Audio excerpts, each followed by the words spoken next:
Hello, my name is Michael McCormick. I'm a current student at Middlesex Community College. This presentation is for my class, Interpersonal Communications. And today, it's a case study that we're going to discuss, and the one I chose, it's called Right Side of the Tracks, Wrong Side of the Law. This case is about a man named Larry Anderson. He's a criminal investigator for a medium-sized sheriff department. The sheriff himself is an elected official. He doesn't like to get involved in any law enforcement issues.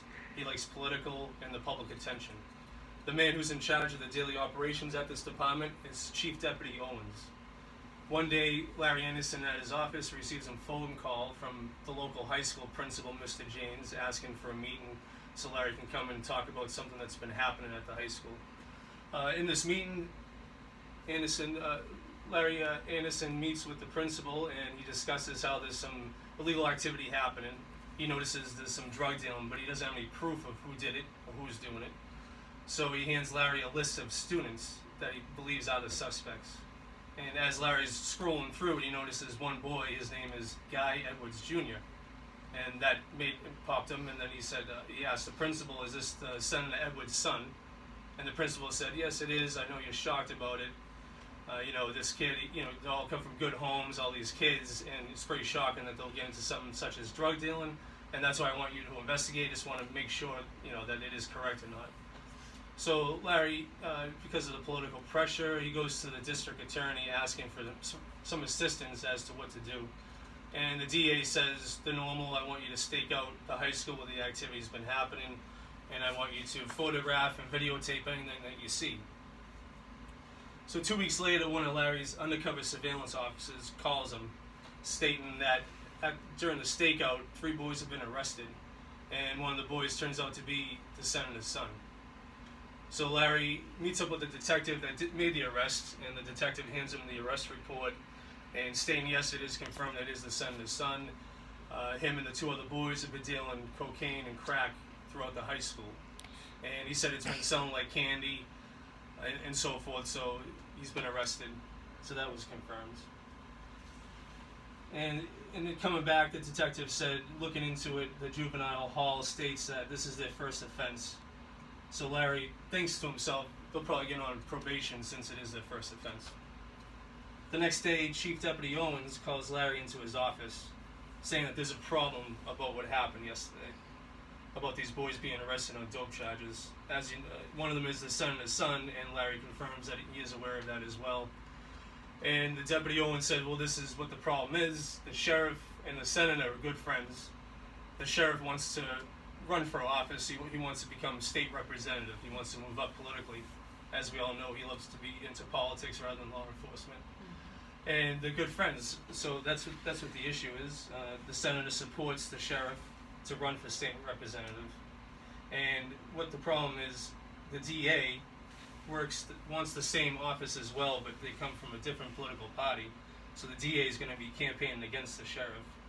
And the DA will probably be looking to get some bad publicity against the sheriff and the senator so he can win that campaign to get into office. So later that day, Larry meets up with Ralph Davis, who is a juvenile probation officer at the juvenile hall.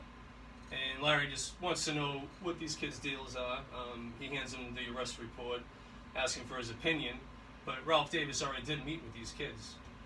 And his opinion was that they're just a bunch of crybabies. They were scared to death when they were arrested.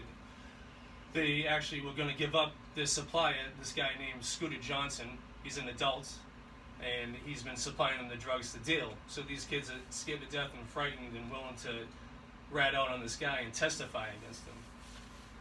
So Larry's surprised, saying, "Oh, they'll testify against Scooter Johnson," but the problem is that the DA, Ralph, is saying, wants to convict these boys. He doesn't care about Scooter Johnson. He doesn't care about getting the bigger fish. He just wants to convict these kids, and he wants to incarcerate them into a kiddie prison called Afton Youth Center. So that's the dilemma. It's between the DA and the sheriff's department. The sheriff asks Larry Anderson to try to keep this under wraps as best as he can, keep it out of the media, don't let it leak out, don't let these kids be on the news and so forth, and do the best he can to do that job. So the dilemma is he doesn't know what to do. Larry Anderson is in this dilemma. So Ralph Davis is saying that I'll go with the judge, I'll convince the judge to put these kids on probation rather than having them convicted, which is what the DA wants to do. So Larry Anderson doesn't know what to do, he's confused. He knows these kids are from good homes, but they shouldn't get special privileges because of who the father is or who they know. The law is the law, but at the same time it is a first offense, so Larry doesn't know if he should go to the judge and convince them to put these kids on probation or just let it be and let the DA convict them. So now I'm going to take it over and I'm going to talk about my opinion of what should be done. So first off, these charges, they are very serious for a first offense. It's a non-violent offense. The cocaine is a Class B substance. And Massachusetts law states that possession of a Class B substance, you can receive up to 1 to 2 years in jail. And also any sale as well, depending on the amount that you're selling, how many grams and so forth, any offender can receive between 2 to 10 years just from doing a sale like these kids were. Trafficking, same deal, depends on how many grams, the weight of what you're trafficking and so forth, but you could receive anywhere from 3 to 15 years, even up to 20 years. And another factor with this case, it's a serious offense, these drugs are serious, it shouldn't be taken lightly. Also, it was in a school zone, and according to Massachusetts state law, that's mandatory up to 2 years just alone from being in a school zone.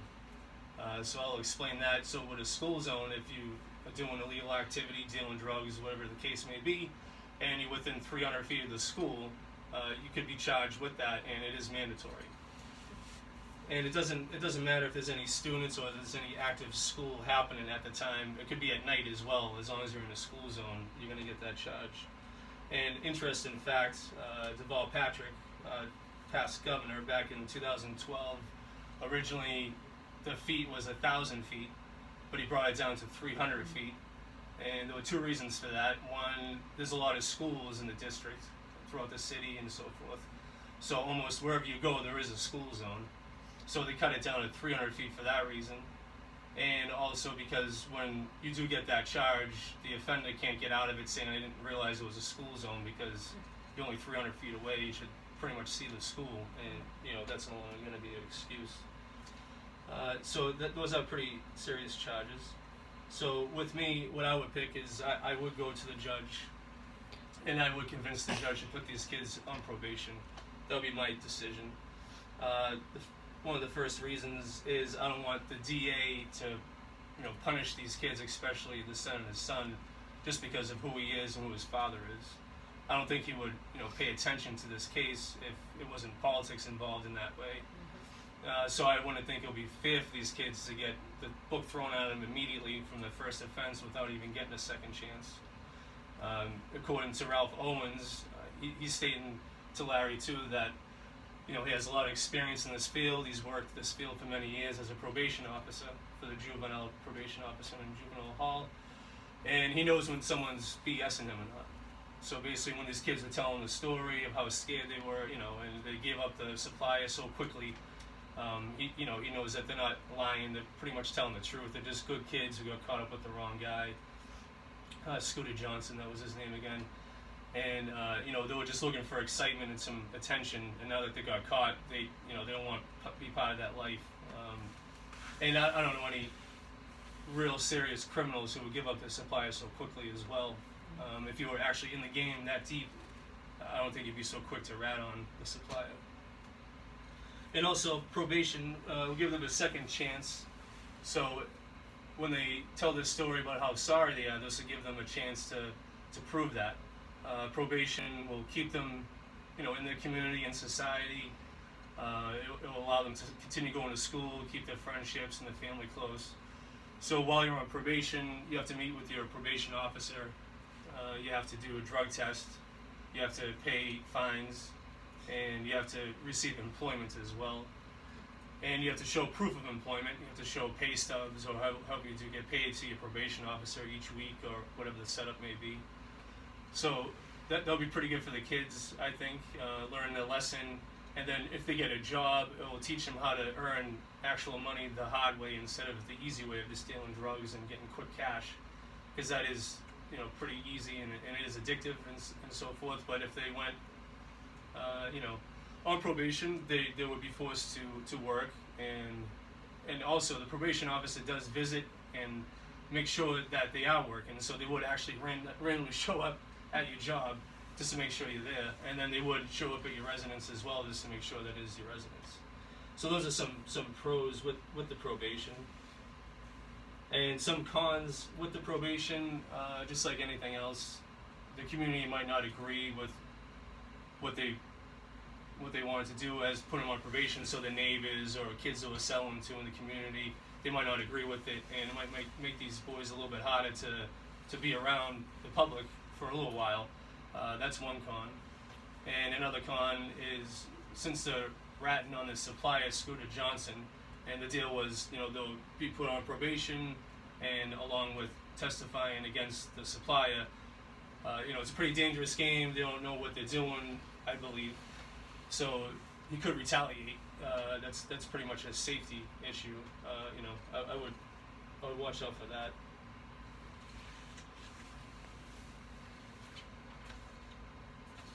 Excuse me. So the future after probation. So when they put on probation, they have the charges of selling, Class B substance, cocaine, crack cocaine.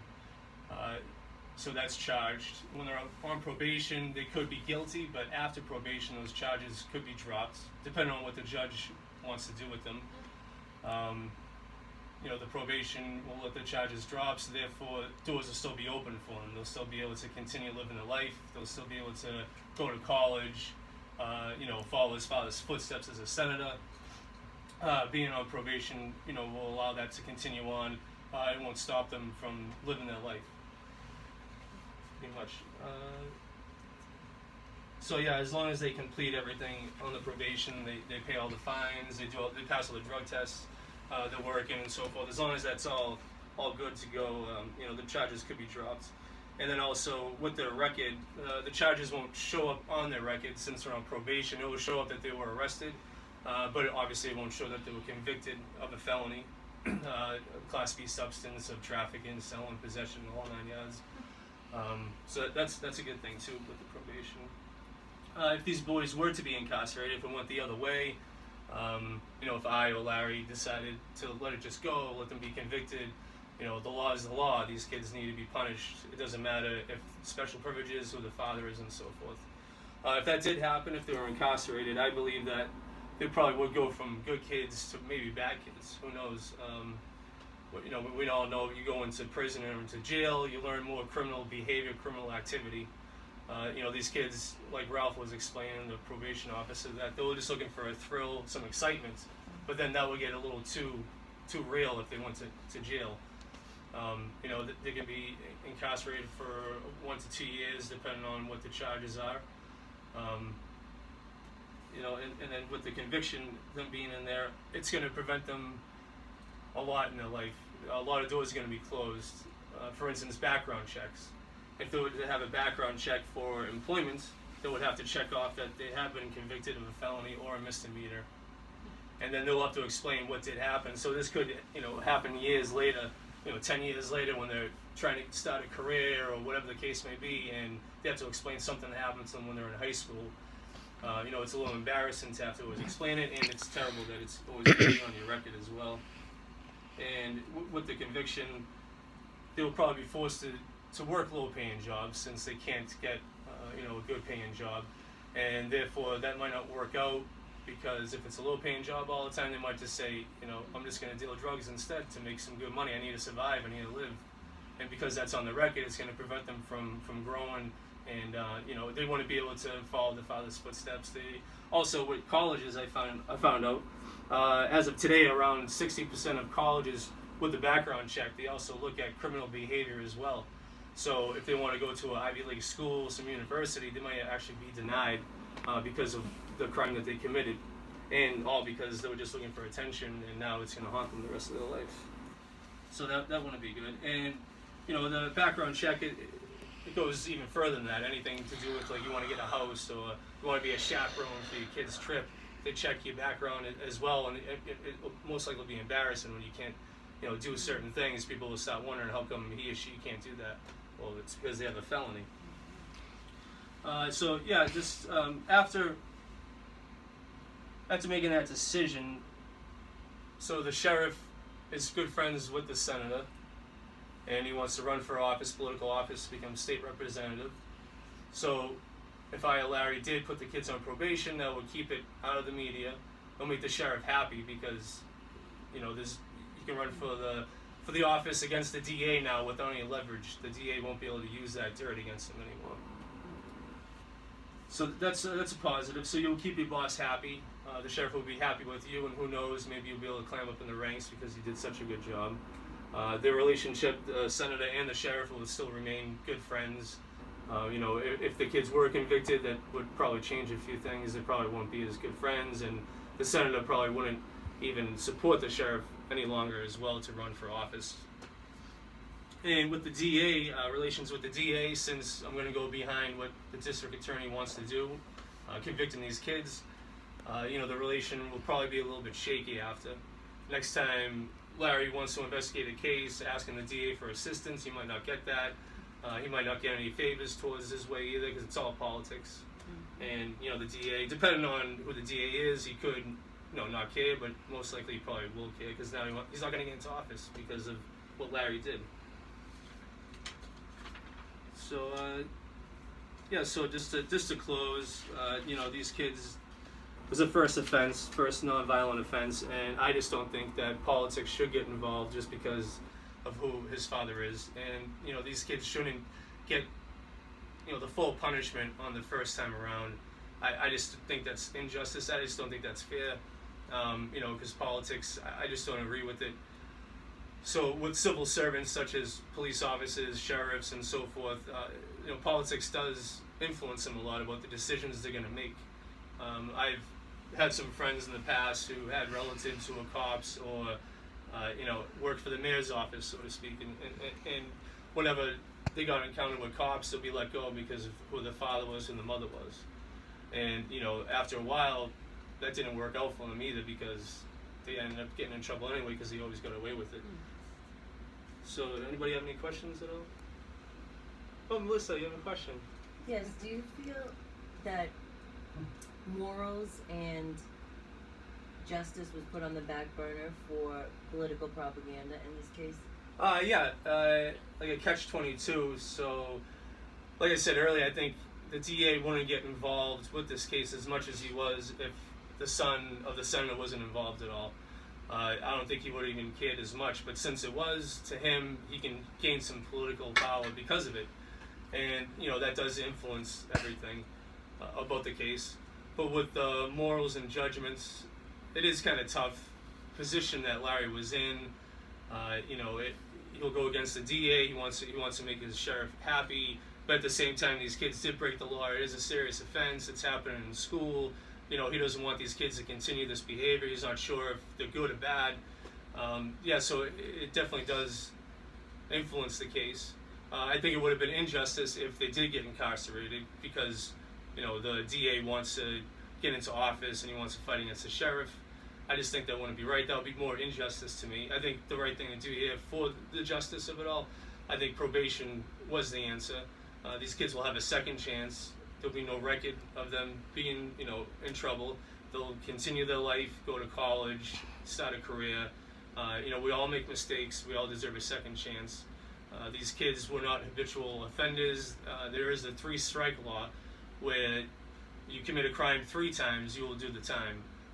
If they continue this behavior, so if they went on probation, left probation, completed it, and then continued dealing drugs, the second time around, they'll probably have to do some time or, face a judge, and the judge definitely wouldn't be happy to see them again after the first time when they were crybabies.